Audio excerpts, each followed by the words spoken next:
Welcome to the channel. Drop by drop we will fill the ocean with English literature.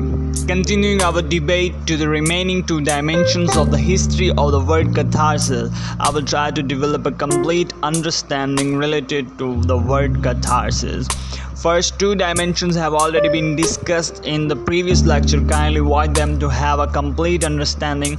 Subscribe to the channel so you may have a deep level of understanding of the literary work.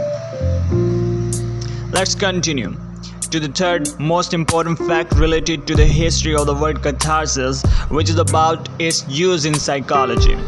Brewer developed hypnosis as a cathartic treatment method for persons suffering from severe hysteria, and here he coined the term. During hypnosis, Brewer's patients were able to recall traumatic experiences and regain control over their hysteric symptoms by expressing the original emotions that had been suppressed and forgotten. Freud also made catharsis a central component of his psychoanalytic theory, but he instead used the free association instead of hypnosis. Catharsis is also used in psychotherapy, particularly Freudian psychoanalysis, to describe the act of expressing, or more precisely experiencing, the deep emotions often associated with the repressed or ignored memories from the past, which had not been adequately addressed or experienced.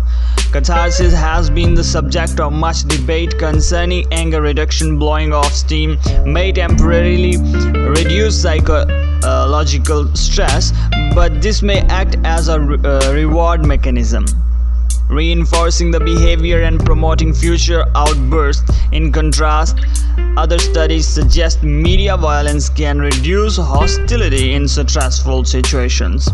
Legal scholars have linked catharsis to closure, an individual's desire for a firm answer to a question, and it is an aversion towards ambiguity and satisfaction, which can be applied to effective strategies as diverse as retribution, no one hand, and forgiveness on the other hand.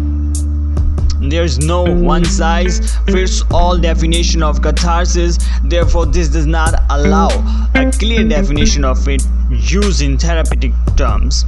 So this was the third and fourth dimension, and thank you for watching it. If you have any question relevant to the topic, kindly leave your statement in the comment section. I will try to cover your aspect in upcoming lecture.